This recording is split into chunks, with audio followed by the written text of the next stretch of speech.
আজি আমি দুটা বিশেষ কাৰ্যসূচীও আপোনালোকৰ সন্মুখত ৰূপায়ণ কৰিছো। লখিমপুৰৰ কেবিনেটত আমি ৰাজ্যৰ কৰ্মচাৰী সকললৈকে জিৰো কষ্ট অৰ্থাৎ কোনো প্ৰিমিয়াম নিদিয়াকৈ কেইটামান ইন্সুৰেন্স সেৱা আগবঢ়াম বুলি আমি প্ৰতিশ্ৰুতি দিছিলো। আজি ষ্টেট বেংক আৰু ইউনিয়ন বেংকৰ লগত হোৱা বুজাবুজিৰ চুক্তিৰ জৰিয়তে এই আঁচনিখন 1 জানুৱাৰীৰ পৰা কাৰ্যকৰীকৰণ হল।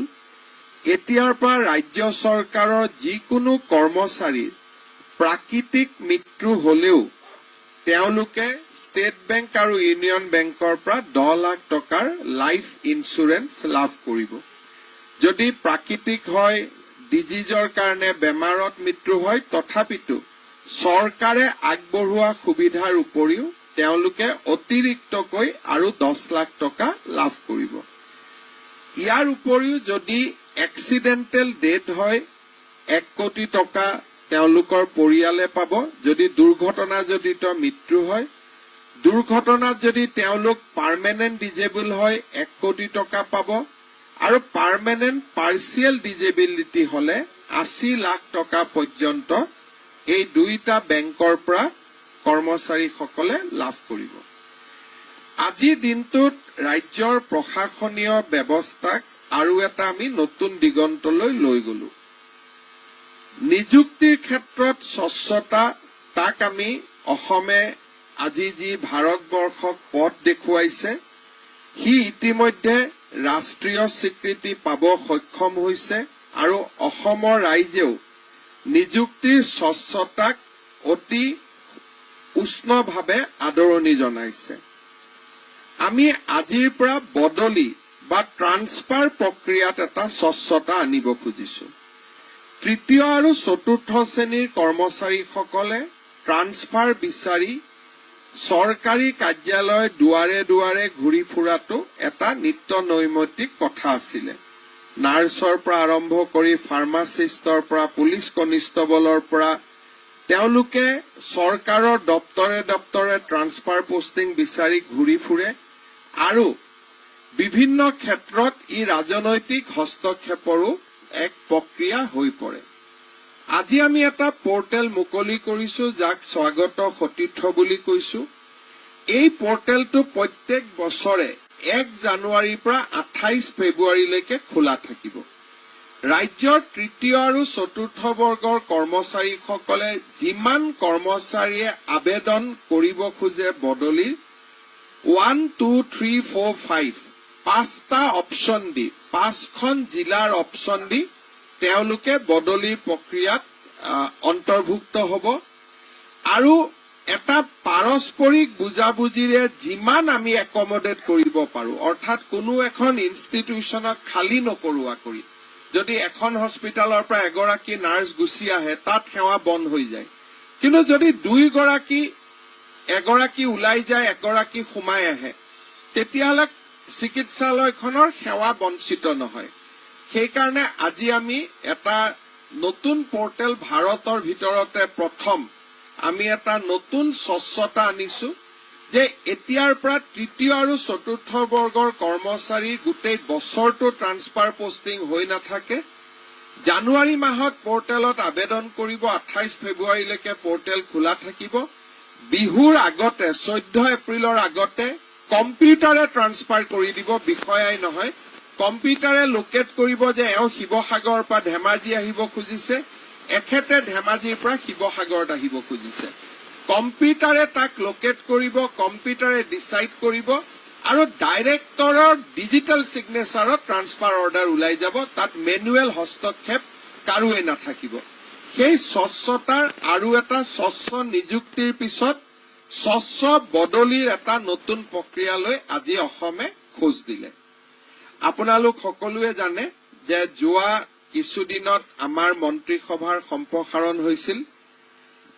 আমি 18 জন মন্ত্ৰীক আমি চেষ্টা কৰিছিলো যে গোটেই অসমত যাতে তেওঁলোকক ভৌগোলিকভাৱে বিতৰণ কৰিব পাৰি।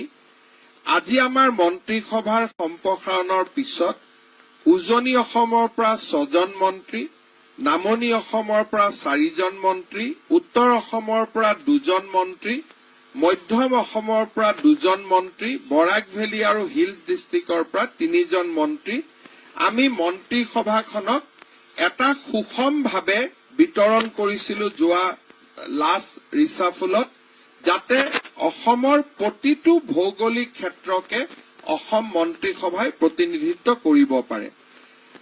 যোৱা 2024 বছৰটো আমাৰ বাবে এটা প্ৰাপ্তিৰ বৰ্ষ আছিল। ৰাজনৈতিকভাৱে আমি এক বিশেষ মাইলৰ শিখৰত থিয় হ'ব পাৰিছিলো, কিন্তু সেই বিষয়ে আলোচনা নকৰি আমাৰ ৰাজ্যখনৰ জীৱনলৈ অহা পৰিৱৰ্তনৰ বিষয়ে মই আপোনালোকক কেইটামান কথা ক'ব খুজিছো। যোৱা বছৰটোত আমাৰ প্ৰশাসনৰ হাই পইণ্ট আছিল টাটাৰ ছেমি কণ্ডাক্টৰত বিনিয়োগ। টাটাৰ ছেমি কণ্ডাক্টৰ বিনিয়োগে অসমলৈ এটা নতুন যুগৰ আৰম্ভণি কৰিলে। প্ৰায় 27,000 কোটি টকাৰ ব্যয়ৰ টাটাৰ যিটো semi conductor assemble, tested, mark and package units আমি যাক বনাব গৈ আছো, ই 48 মিলিয়ন চিপছ ই বছৰত নিৰ্মাণ কৰিব পাৰিব। লাৰ্চন আৰু টাৰ্বোৱে এই প্ৰজেক্টটো কাম ইতিমধ্যে আৰম্ভ কৰিছে। ই প্ৰায় 30,000 লোকৰ ডিৰেক্ট এণ্ড ইনডাইৰেক্ট কামৰ সূচনা কৰিব আৰু জাগিৰোডত দিনে নিশাই নিৰ্মাণ হৈ থকা এই প্ৰকল্পটো এই বছৰৰ শেষৰ ফালে মুকলি কৰিব পৰা পৰ্যায়লৈ আহিব। 27,000 কোটি টকা ইনভেষ্টমেণ্টেদি এই প্ৰকল্পই সমগ্ৰ অসমৰ প্ৰতি ভাৰতবৰ্ষৰ যি চিন্তা আছিল, সেই চিন্তাৰ এক পৰিৱৰ্তন আনিলে। অসমে ফিউচাৰ ইণ্ডাষ্ট্ৰী গুজৰাট আৰু আমাৰ ক'ব গ'লে তামিলনাডুৰ সৈতে একেলগে ইণ্ডাষ্ট্ৰী 4.0 বা ফিউচাৰ ইণ্ডাষ্ট্ৰীৰ জগতখনত আমি একেলগে প্ৰৱেশ কৰিব পাৰিলো। মই ভাবো যে যোৱা বছৰ আমাৰ চৰকাৰখনৰ ই এক হাই পইণ্ট আছিলে আৰু অসমৰ নতুন প্ৰজন্মৰ বাবে ই এক আশাৰ বতৰা আছিলে।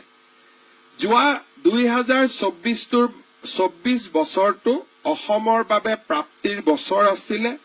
চৰাইদেউ মৈদামক প্ৰধানমন্ত্ৰী নৰেন্দ্ৰ মোদী ডাঙৰীয়াৰ ঐকান্তিক প্ৰচেষ্টাত 43rd world heritage property of India আৰু এই যিটো বিশ্ব ঐতিহ্যৰ স্বীকৃতি 46th ৱৰ্ল্ড হেৰিটেজ কনভেনশ্যনে আগবঢ়ালে, সি অসমক বিশ্ব ঐতিহ্যৰ মেপলৈ লৈ গ'ল আৰু অসমবাসীৰ বাবে এক বিৰল কৃতিত্ব কঢ়িয়াই আনিলে। চৰাইদেউ মৈদামক যোৱা কেইদিনমানৰ ভিতৰতে ইউনেস্কোই আনুষ্ঠানিকভাৱে বিশ্ব ঐতিহ্য ক্ষেত্ৰৰ যিখন লিপি তাকো প্ৰদান কৰিব আৰু আমি ভাবো যে অসমবাসীৰ বাবে ই এক বহুদিনে আশা কৰা গৌৰৱক কঢ়িয়াই আনিবলৈ সক্ষম হ'ল। 2024 চনটো অসম আৰু অসমীয়াৰ বাবে গুৰুত্বপূৰ্ণ বৰ্ষ আছিল। অক্টোবৰ 2024ত অসমীয়াক ক্লাছিকেল লেংগুৱেজৰ মৰ্যাদা, ধ্ৰুপদী ভাষাৰ মৰ্যাদাই অসমলৈ এক ভাবিব নোৱাৰা প্ৰাপ্তি আৰু আনন্দ কঢ়িয়াই আনিলে। অসমত ভাষা আন্দোলনৰ মূল আৰম্ভণি হৈছিল যে অসমীয়া ভাষাৰ পৰা বঙালীৰ উৎপত্তি নে বঙালী ভাষাৰ পৰা অসমীয়াৰ উৎপত্তি। এই দুইটা দশকজোৰা বিতৰ্কৰ অৱসান ঘটাই ভাৰতবৰ্ষৰ চৰকাৰে দুইটা ভাষাকে ক্লাছিকেল লেংগুৱেজৰ মৰ্যাদা দি আমাৰ ৰাজ্যখনৰ বহুদিনীয়া ভাষাৰ ওপৰত চলি থকা এক বিতৰ্কৰ অন্ত পেলালে। এতিয়া আমি ৰাজ্য চৰকাৰে সামূহিক প্ৰচেষ্টা হাতত লৈছে যে কেনেকৈ আমি ইউনিকোডত অসমৰ যিকেইটা লিপি এতিয়াও অন্তৰ্ভুক্ত হোৱা নাই, ব আৰু ৰৰ ধৰণৰ অসমৰ যিকেইটা বিশেষ লিপি, সেই লিপিকেইটাক আমি কেনেকে ইউনিকোডৰ আওতালৈ আনিব পাৰো, তাৰ বাবে বিশেষ প্ৰচেষ্টা ইতিমধ্যে আৰম্ভ হৈছে আৰু বঙালী ভাষাৰ লিপিখিনি কেৱল মাত্ৰ যে বঙালী ভাষাৰ লিপি নহয়, ই অসমীয়া ভাষাৰো লিপি, তাকো সগৌৰৱে ইউনিকোড প্লেটফৰ্মত প্ৰতিষ্ঠা কৰাৰ বাবে প্ৰাৰম্ভিক প্ৰচেষ্টা ৰাজ্য চৰকাৰে ইতিমধ্যে হাতত লৈছে।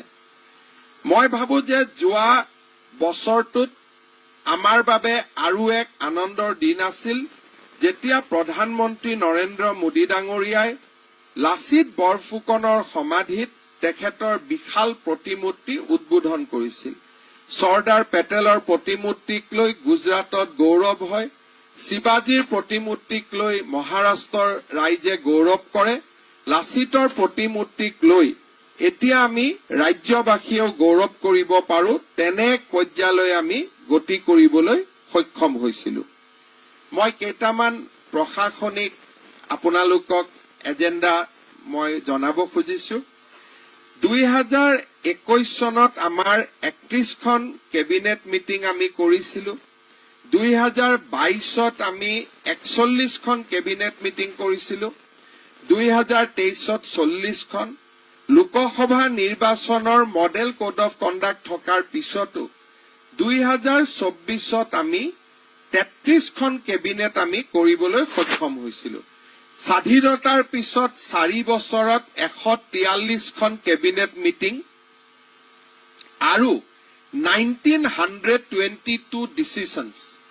আমাৰ ৰাজ্যৰ প্ৰশাসনিক বুৰঞ্জীৰ বাবে ই এক নতুন ঘটনা আছিলে আৰু 1922 ডিচিছনৰ ভিতৰত আমি 1876 আমি ৰূপায়ণ কৰিছো।